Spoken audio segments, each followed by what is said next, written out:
তোমার বাড়ি যাব।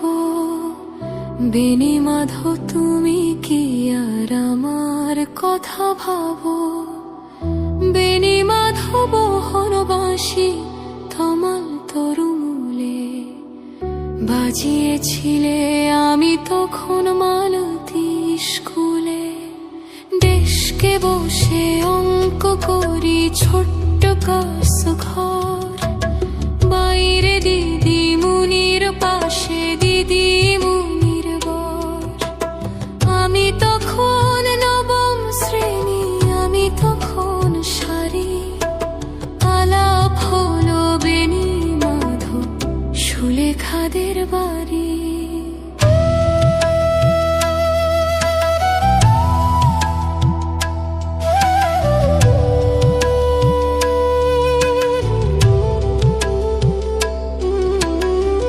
বেনি মাধো লেখাপড়ায় ভালো, শহর থেকে বেড়াতে এলে আমার রং কালো।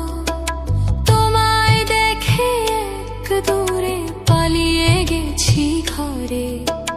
বেনি মাধব আমার বাবা দোকানে কাজ করে। কুঞ্জে অলি গুঞ্জে তবু ফুটেছে মঞ্জরি।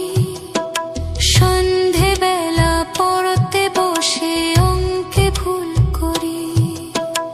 আমি তখন নবম শ্রেণী, আমি তখন 16।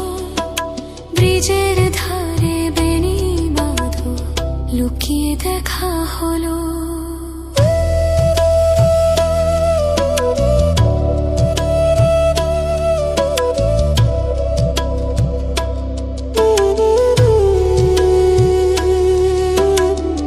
বেনি মাধো এতদিনের পরে সত্যি বলো, সেসব কথা এখনো মনে পড়ে? সেসব কথা বলেছ তুমি তোমার প্রেমিকাকে। আমি কেবল একটি দিন তোমার পাশে তাকে দেখেছিলাম আলোর নিচে অপূর্ব সে আলো। স্বীকার করি দুজনকে মানিয়েছিল ভালো। জুড়িয়ে দিল চোখ আমার, পুড়িয়ে দিল চোখ। বাড়িতে এসে বলেছিলাম ওদের ভালো হোক। রাতে এখন ঘুমাতে যাই একতলার ঘরে।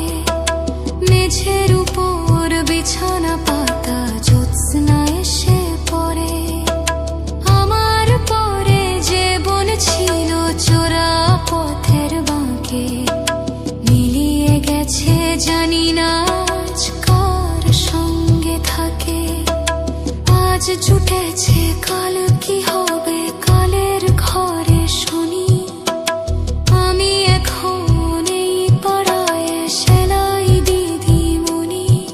তবু আগুন বেনি মাধো, আগুন জলে কই। কেমন হবে আমিও যদি নষ্ট মেয়ে